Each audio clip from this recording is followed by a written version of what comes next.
Well, we're working on our upcoming season of auctions, and we have two sales in October and November. We have modern and contemporary art. The aim of that sale is to really try and put art from Asia into a global context. I think for too long it's been treated as a niche interest and really deserves to be seen on an international level now. Well, it's very enjoyable to help people to get involved in the art world for the first time, and we've engineered through our structure of our modern and contemporary sale and our prints, photographs and works on paper sale the possibility of really trying to engage with new collectors. So we're conducting seminars for private wealth management departments of banks and for other interested parties to try and get people involved in collecting art for the very first time. Well, I've recently returned to Bonhams late last year, but we have a work coming up in October by the esteemed Chinese artist Saigo Chang, which was made in 2003, and it's called Escalator Explosion for Pompidou.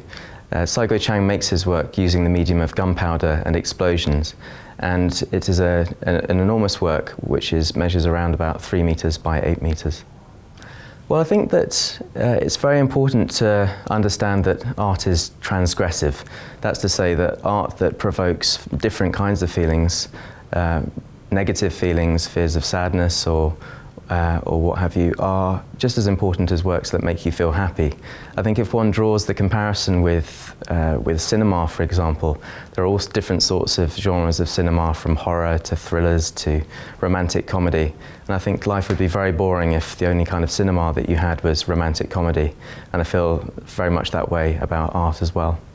Well, I think that the art scene in China in general is a very fertile ground for artistic investigation at the moment. I think that China is going through a period of great change, really provide inspiration for artists to make work about big issues. I think we're seeing the largest movement of population from rural to urban environments, and the advantages and benefits that gives, but also the challenges that gives. So I think it's a very interesting time for the art scene in China.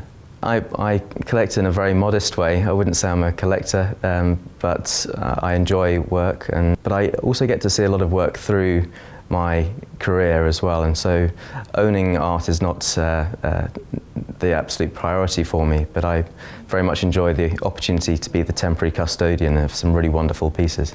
Well, as I say, I'm not really a collector myself, but I think that there are many different ways to buy art these days. There are many sources of information. I still feel that having the physical experience of being in front of an artwork and getting a sense of all the different elements that make it up, from its texture and the subtleties of the different media. So I think there's no substitute for really seeing art firsthand. Well, it's our role to keep an eye on the market, so we keep very close tabs on what's happening in the commercial side of things. But it's also our ambition to really try and present the very best artwork out there that's evaluated both on the commercial terms, but also in terms of its curatorial and critical acclaim. Well, that's a very difficult question for me to answer, and one that would make me unpopular, but it's not really a question that I can answer, I'm afraid.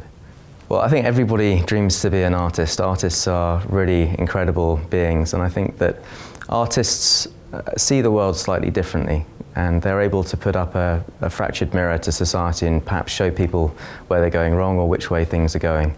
I would love to be an artist, but sadly my ability is not the same as my ambition in that respect. Well, if I think that the opportunity for me to be an artist, those days are probably gone, but the artists that I appreciate are artists that would be making work even if nobody was looking, that they have an innate drive to make work, to express themselves, and they're making work not for an audience but for themselves. That's an interesting question. I think one of the artists that I really greatly admire is the Venetian painter Giovanni Bellini. I think that he was very much ahead of his time. He had incredible technique, and his ambition was slightly beyond his technique, and I think that that's a very interesting tension, that area between what you're trying to achieve and what you really can achieve.